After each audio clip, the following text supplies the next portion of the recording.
Hey guys, I'm Mansion Designs and welcome back to my YouTube channel. Today I am starting to work on my newest cosplay, and that is Toon Zelda. We're mostly going off of the Spirit Tracks version, but of course there is a lot of similarities between all of her designs from all the Toon era of The Legend of Zelda. I haven't made a Zelda cosplay since earlier in the year.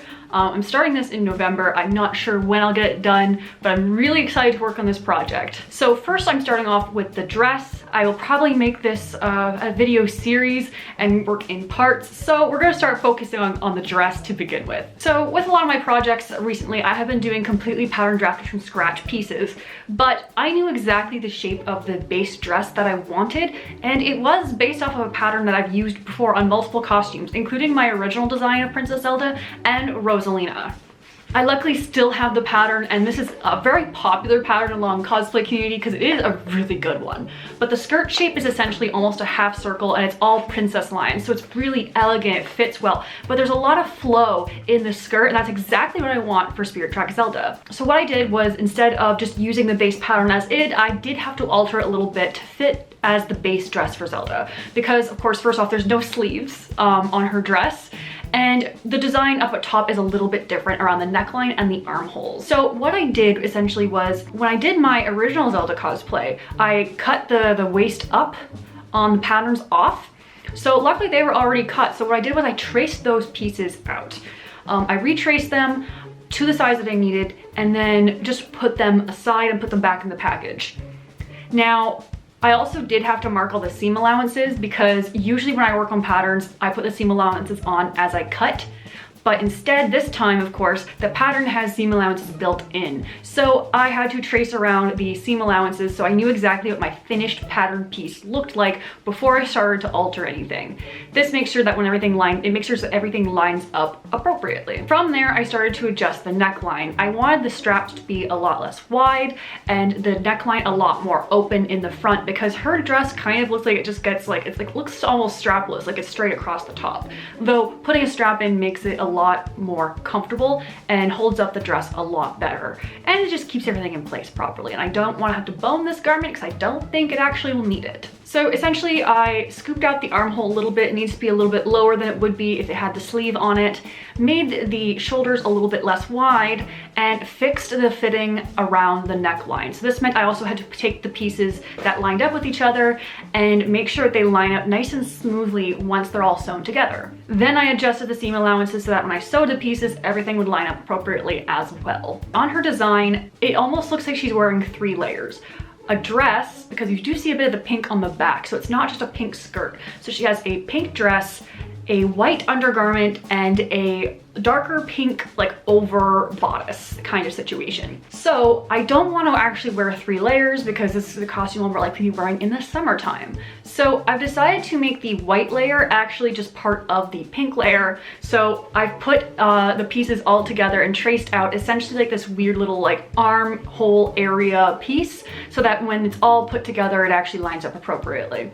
Now, I originally thought the underbodice would just be white, so then I'd make a white bodice, pink skirt, but then the back of her outfit, you can actually see a little bit of the pink poking out, so it was a little confusing. I didn't want to make 3 layers for this because it felt a little unnecessary. So I did do a mock-up, fixed up a few little things. There's a few little areas where I had to pinch in some fitting, but now I have some pieces that are all ready to go and sew. So I'm going to start on the main dress. Now the main dress, it has 1, 2, 3, 4, 5, 6, 7 panels, and I'm going to be doing French seams from top to bottom on each of them, first things first. So with those French seams, I'm going to be putting the right sides together, doing a 3/8 of an inch wide seam allowance, trimming that down, flipping it inside out, and then with right sides together, gonna have that beautiful enclosed seam once I stitch it down again. Now I'm gonna go with 3/8 and then a 1/4 inch, because that's how wide I like my finished seams. But that's because we're also working off a 5/8 seam allowance. Not my favorite, but that is how this pattern's made. I don't want to trim down all the seam allowances just to trim it all down later when I'm doing all the French seams. So I'm going to start on that area. I have my iron all ready and prepped to go. It's all heated up, ready for these French seams, and I just have to get my machine threaded, ready to go. So I'm going to stitch all these panels together. It's going to take me a little while because there are quite a lot. It makes for quite a long gown, especially considering my height and the fact that I had to lengthen this by a little bit. but I'm hoping that maybe by the end of the day I can have at least all the seams together, and then I can start worrying about the other areas, like getting the zipper in and all of that. So after several hours of French seaming, I have this actually pretty huge skirt on my hands. It is not completely sewn up the back yet, but the front, I mean, like, it's just this big piece. And honestly, you know, let's just get a giant curtain right now. But I knew that going in, that this actually makes for a very large dress. Basically, what I have to do now is, with what I have available to me so far, I'm waiting on a few things in order to continue working on this, but I do have the zipper. Now, I'm using an invisible zipper and it is in the wrong color because for some reason my brain was thinking that the visible zipper would be on the dark pink area, but it's actually on the light pink. But it's an invisible zipper, so we're not supposed to see it, and if it pops out at all whatsoever, it's the same color as the bodice, the like over bodice. So ideally you won't really see it either which way. So I'm going to bring it over to my sewing machine, pin it in place, and use my invisible zipper foot, sew it along, and try to get it as close to the edge as possible to those zipper teeth so it's nice and invisible once it's all applied on. Once that's finished, I'm going to sew up the bottom with another French seam. I have gone ahead and actually serged the edges of the center back just because I can't actually French seam or enclose the seam allowance of the upper bodice like any other way. I have been doing French seams and pressing and stuff like that like all afternoon. Honestly, been really enjoyable. Once that's done, I'm going to probably end up doing the hem. It's going to be quite a bit of hem.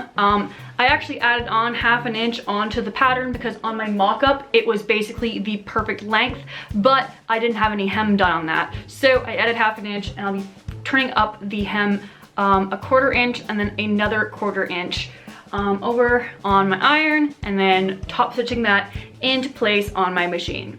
I'm not doing any other special hem treatment on this one. I don't think this particular costume needs it. I think all of the body and such will be from the other garments that I make, which I am planning now to do some form of petticoat because there is so much here that it actually might be a little bit interesting to walk in without any sort of undergarment. I even might make a little mini hoop, who knows? We now have a dress on a mannequin. Well, part of a dress. It's hilarious that it stays up on its own right now because there's nothing keeping it up but it being zipped in the back. There's no pins or anything. But we now have a little bit of an issue. So I knew there'd be a lot of volume, but it's just a little bit too drapey, saggy. It's not the exact look we wanted. I had a feeling I had to make a petticoat, but I wasn't sure until I get this to this point. I need a little bit of an underskirt of some kind. I've gone through my stash. I found this white lining-esque fabric and a whole bunch of crin. So what we're gonna do is I'm gonna make like a skirt using another pattern that I have. I've used this one to death. I know the skirt shape on this one. So first things first, I'm going to cut out the upper skirt and I'm just gonna serge this all together most likely just to make it nice and quick. And also because this stuff frays like crazy. So it's most likely just gonna be a serged piece just for the sake of simplicity and just to keep it all together. I'm gonna cut with a little excess at the top so I can make a little fold over waistband. I just need this to be elasticized so it just slips up. We don't want too much bulk over here. And then depending on the size at the bottom, I'm going to make the bottom half of the skirt, like I'm going to lengthen the pattern essentially, and then add on the ruffle at the bottom. I might just make it a strip, I don't know yet, but we're going to do some measurements and we're gonna see how it goes. This is very stiff fabric, so once I gather it in, it might have enough body to hold up the dress with just one layer of underskirt. And also the fact that I get to use this nice soft stuff at the top will make this a lot more comfortable for me to wear, and it's not just crinoline against the direct skin on my waist and such. So yeah, that's where I'm starting. I'll check in with you guys and show you guys where it's at once I have it put together and see how it looks.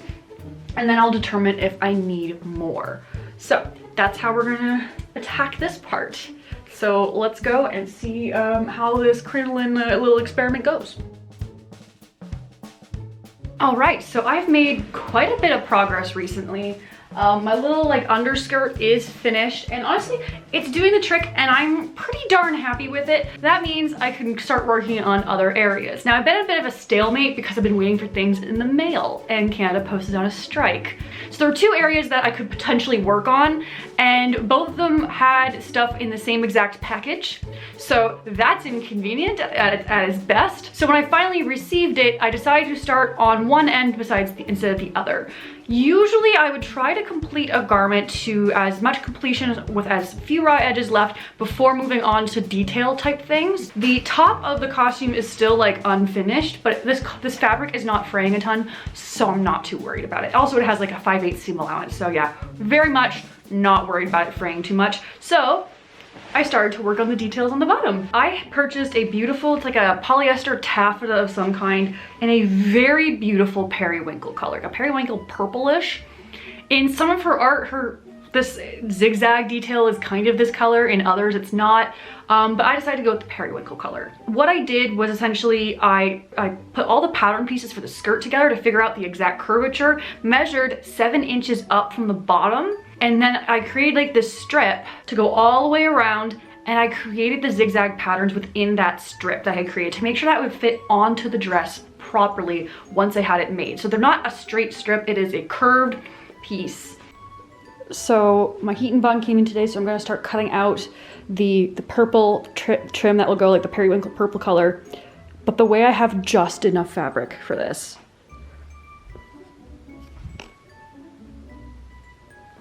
So I cut out the strip, and then because the heat and bond had come in, I started to press it onto the back of this long curved strip, which is great because then I was able to piece it together. I only needed to use 3 packages of heat and bond to do it. But I ended up with these really nice pieces. Now I did some experimentations, and it turns out once you have the heat and bond on this fabric and you cut into it, it doesn't fray anymore. Now usually heat and bond does seal edges, but some fabrics work better than others. Because of this polyester, it is fine. It worked actually better than fine. So then I very carefully started placing it down so that everything would line up properly and started to press it into place. Now from the process of cutting, pressing, all that, it only took me about, I'd say maybe 5 hours. But I now have this beautiful zigzag floating here on the fabric in a very gorgeous color that complements this nice cool tone pink really, really well. I am so happy with how this turned out. I'm so glad I had enough fabric. But now we're gonna go move on to something a little fun, a little extra, and I've already started a little bit here. But when I went shopping with some of my friends, this is after I purchased this fabric, I found this. A bulk pack of tiny little bugle seed beads. Not an exact match, but they have multiple colors in there, so it's almost an exact match. I'm planning on doing some other fancy sparkly elements in other areas of the costume, so I said, you know what? Let's add it to the trim. It is subtle, but adds so much at the same time, just from these 2 zigzags alone that I've done right now. They're not even 2, it's 1.5 that are done. What's great about this is, so as I'm stitching and beading this on, it's also keeping some of the edges that didn't press down as well on, because I'm stitching it right onto the edge of the fabric. So it's finishing the edges, it's keeping everything in place so nothing falls off, and it's so darn pretty. Now, I am aware I am going to have hours worth of work ahead of me while I work on this, and luckily, it's something I really enjoy. That's like the whole thing on this channel. I really enjoy handwork, which is one reason I wanted to do this when I found those beads. What I am doing essentially is when I bring the thread up, I put on 2 to 3 beads, usually depending on what area I'm in, unless I really need to fit in a small area. Stitch them down, come back up behind the last one, and go back through. This creates a really nice tension onto the beads to keep them all in place and keep them from like hanging down or anything like that, and keeps them very secure. And I try to knot them off regularly in case one of them catches and breaks, and I don't want all the beads to just go. It's going super well. I also received some stuff in the mail from Fabrications in Ottawa because they carry So Fine, which is a really great beeswax for waxing your threads, which makes them not as much and is really great for beading and handwork. And this stuff also smells like pink macaroons. It smells so good. Not sponsored by So Fine unless they wanted to. That'd be cool. But this is an Ottawa-based company, and I love this product. I'm using it at work, so I've been using that as a hand stitch to help keep it nice and clean, and it stops everything from knotting, and then it just makes it a lot easier to work with and really pleasant at the same time. So I am going to spend hours working on this for sure. I'm gonna turn on some TV. I'm gonna relax. It is the holiday season, so I'm probably gonna tinker away at it in that time. I have no idea how long it's gonna take, and I can't move on to other areas of the costume because I also currently need to take my machine in to get serviced, because while I was working on the petticoat, it started to slow down. I can't even work on other areas, so handwork it is.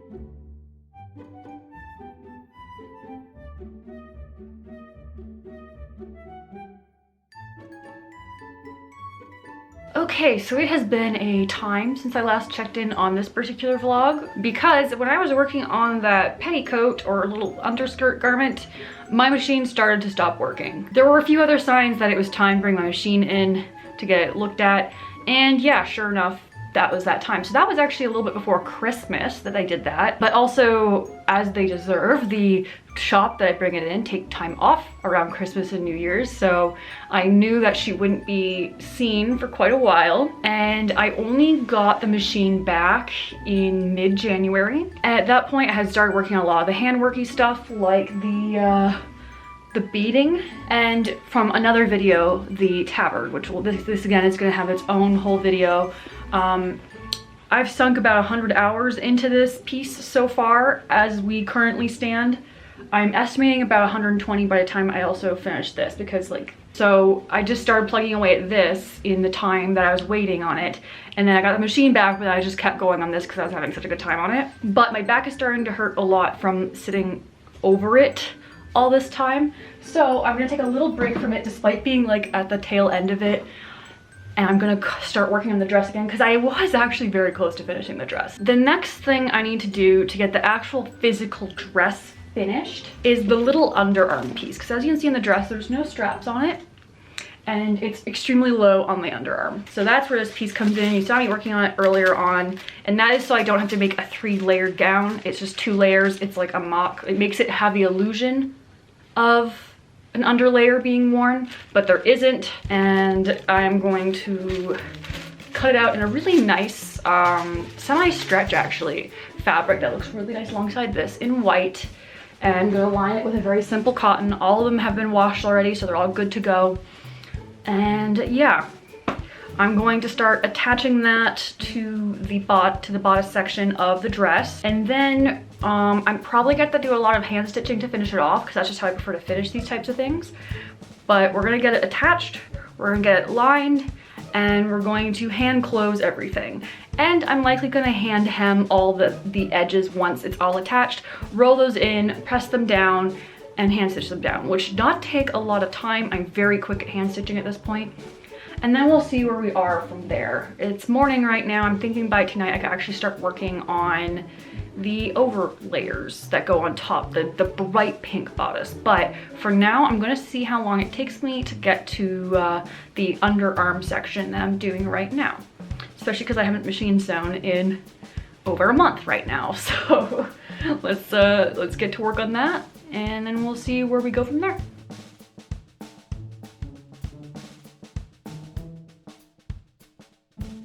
I now have the armhole section on. I just have to put a hook eye in the back, and then I can call the base dress completely finished. It has been sitting on my other mannequin for over a month, just unfinished on top, and now it is complete. The fit's still working. The French seams are causing a few problems on the bust, but the next part that I'm working on is going to fix that problem, because Toon Zelda has a little bodice that sits on top, which was the entire reasoning I made this piece, because otherwise I would have the white undergarment, a pink dress, and then a dark bodice on top. So the next thing is to figure out how to make that bodice. Now you might notice I have some little pins here. Most dresses I'm used to fitting will be right up to here, which is the natural waist, but her design is notably a bit lower, and her belt sits on her hips. So I have gone and pinned where my hip bone starts, because this is gonna be where the bodice ends. So natural waist is usually right here, which is where I'm used to on most of my gowns, and this is all the way down here. You can actually see a little bit of my waistband and my petticoat too, but you won't see it when I have everything, when I'm wearing everything. I am going to take this off now that I have my marks pinned, and I know where my high hip is on my body as opposed to my mannequin. So there is the high hip, my lower waist. I am now going to take it off, use the same bra that I'm wearing under here, put it on my mannequin so the fit's the same, and I'm gonna start to drape on the little over bodice. I think I'm going to end up having to have a little dart, and she does have a side seam on the design, and the design only goes to about 3/4 of the way on the back. So I'm gonna play around with some things.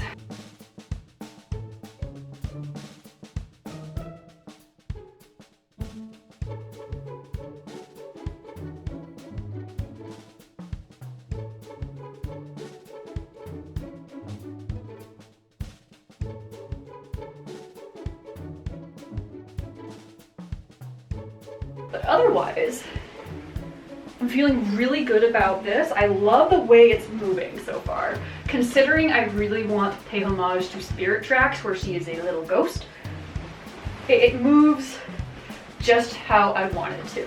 So yeah, going really well. We're closing in on the end, and now I just need to take it onto my mannequin, start playing out some shapes with some spare fabrics, and then I can worry about making that into a pattern and then starting to sew it. So say hi, Autumn. Hi. Autumn's on call right now because that's what we do when we're crafting. So here's where the bodice is at right now. We were just talking about how much of a genius our good friend Austin is, because Austin gave me the idea on how to like make some of this work without even realizing that she did it. So I didn't want like a bulky layer around the edge. So I was trying some things out on my facing. Like maybe I just fold over the edge. Didn't work, it's too round. But with this, I made a little facing piece, and that can fold and tuck over the edge, which makes the whole bodice a lot stronger. It won't droop, it won't fall. And now I have a successful mock-up, so now I can actually start working on the real thing. I've decided I'm going to serge edges for all of this because I don't want bulk, because this is already an overlayer, so I'm going to serge edges, press things flat, press edges, things like that. Very simple construction on this because I need it to be flat, so no French seams or anything of that nature. So I'll get my serger out, serge all those edges with a nice pink, and then get to work on the darts, the side seams, and then finish doing all the finishings like facings and hems and stuff like that. But we're getting close. The shape is exactly what I need it to be. This nice tube shape. I've been saying tube. And yeah, it's looking pretty good, and now I'm gonna keep working on it. The piece is now pieced together, and I've decided to make it really nice and clean and cohesive with what I've done over here. And to make the armholes look really, really nice, I'm actually going to hand finish by slip stitching down the insides of all the edges. So this will be slip stitched down, this will be slip stitched down, and the hem will be slip stitched down. So that should take me a little bit, not too long, as I've gotten pretty quick at doing a slip stitch, but it'll make the edge, the outside look pretty good.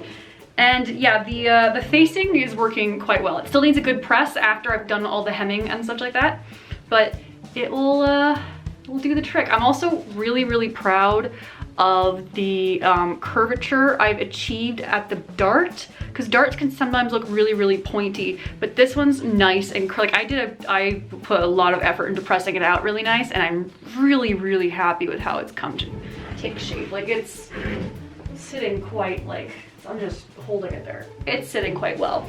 So I'm going to pop on some YouTube and get some hand stitching done. So my little bodice is finished. Everything is snap controlled, so there are snaps hidden underneath in areas. Honestly, this alone and the back snaps keeps it mostly in place. The front ones are actually the most unnecessary, but they're there just to keep it from shifting around.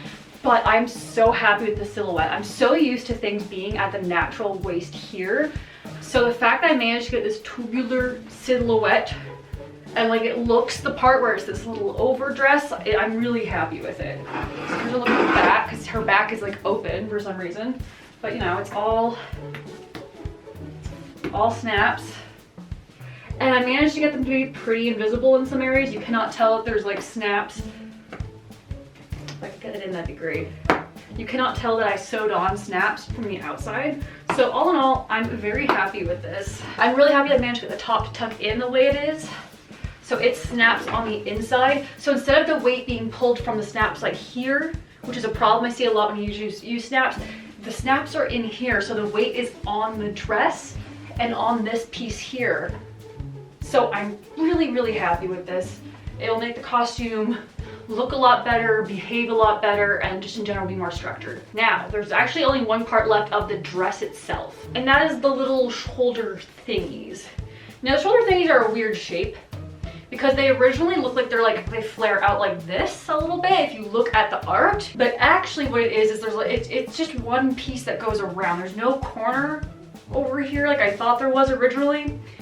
It's just the way that the fabric flips. So I'm gonna play around with some more muslin fabric, and I'm going to drape it around only on one side, basically from this area to the center back, and try to figure out how the shape behaves.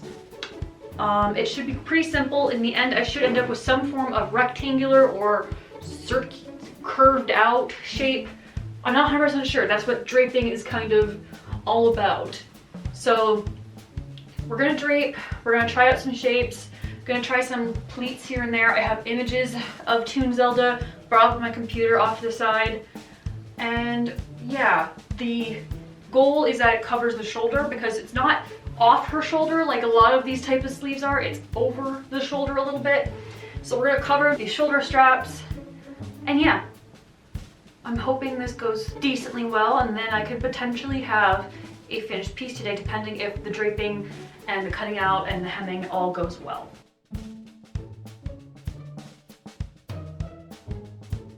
It has been a little while, and I do have this now all completed. So the base dress is done, and honestly, I'm so happy with it. I feel like I got this just right. It is now permanently attached to the dress, this piece, only at the shoulders and at this little part right here. I am so happy with this. When I did my little try on, I was just like, wow. I was kind of nervous about these little shoulder pieces, but I think I got it. Cause in my mind, I keep thinking that they're off the shoulder, but they're like up on the shoulder. And I think I got it in a way that's attractive, still easy to move around in, and like all of that. So I'm very happy with how this all turned out. But that is not the end of this portion of the video, because there's still some sewing left to do. This will be a 3-part series where I'll be working on the dress, the accessories, and then the tabard. Maybe not in that exact order, but we'll see. But there's a piece that I didn't know which video to really lump it into, and that is the gloves. And I've decided to lump it in with the dress because it is a main part of like the sewn part of the costumes, while the accessories will mostly be foam work and like accessory making type techniques, maybe a little bit of resin casting, things like that. But gloves are sewing. So I am going to make a pair from scratch. In the original art, it's just a one-piece glove that comes up like opera length, I believe is the length name. But I have realized that when I'm in cosplay and I'm wearing costumes of characters that wear gloves, I tend to constantly take them off. But with a design like this one, constantly taking off these long gloves, first off, is harder than taking off a little wrist-length glove. But it also kind of ruins the silhouette even more than characters with wrist-length gloves. So what I have decided to do is make 2-piece gloves. So that'll be 4 pieces total with both gloves, and that is a basic, like, just past the wrist length glove, and an over sleeve with a finger point. That way there, I can take off the actual glove part and just wear like the sleeve piece, and it won't completely ruin the silhouette. These will not get dirty from constantly being worn. I can put them away when I don't need them, put them back on when I do, so that makes that a lot easier. So I'm going to look at some of the patterns I have for gloves. I don't want to necessarily pattern from scratch because I want to make a gusseted glove, but I'm gonna play around with some shapes today, essentially. This should be pretty straightforward sewing. I'm gonna play around with gusseted gloves, because I want them to fit better. And gusseted gloves can be a little bit of a pain in the arse to do. They're not my favorite. Gloves are like my least favorite thing to sew, basically. So I'm going to play around with gusseted gloves. I'm gonna try it on my machine this time. Last time I made gusseted gloves, I did them all by hand, and that took a really long time, and it was not very enjoyable sewing. So I'm gonna see if I can manage it on my machine. If my friends can do it, I can do it too, I am sure. So that's where we're at today. In my mind, I'm imagining the main glove will not be lined, and I'll be machine stitching it to get those little gussets in. And I imagine the sleeve might also not be lined. All right, so I didn't film absolutely all of it because gloves are a bit of a pain in the butt to me, and I just wanted to concentrate on making them. But there is, I only have one on because I was using my camera, but there is a glove set. I am very happy with this comfort-wise because it does look the part, right? It looks like one glove, like it's very subtle with the two-piece, but the two-piece makes this so much more versatile so that I can wear this without the glove and it still looks appropriate. Because like, again, this looks like her glove, but then if I don't want to wear like I don't want my hands covered, which can bother me sometimes, especially when I'm using my phone, eating, or just walking around and I just find the glove uncomfortable. I can just slip off the glove, put this back on, and this still looks relatively okay. Right? When I wear this with the costume, it will still look the part because my arm's covered. So this way now, I have a way to look complete when I'm not even wearing the complete costume. This is the best workaround I could have figured out. So now the costume is a lot more wearable for me just by doing this one thing. And honestly, I kind of like this, and now I have this two-piece glove that I can use for other things as well, which is kind of nice. Like these might be a new underglove for like a ton of other costumes at this point. If I ever made like a Twilight Princess Zelda, same underglove and make a new overglove. Like I can do that because it's a white glove. Anyway, I'm very happy with this. This is comfortable. Like the way I can use my hand and it will still look pretty and in character, I'm just really happy with it. And that also marks the very end of making this part of the costume, at least. The sewn parts, or at least the major sewn parts, are now all finished. So the end product is a piece that I'm really proud of over here. Like just looking at it on the viewfinder on the back right now, looking at it over here, it turned out better than I anticipated.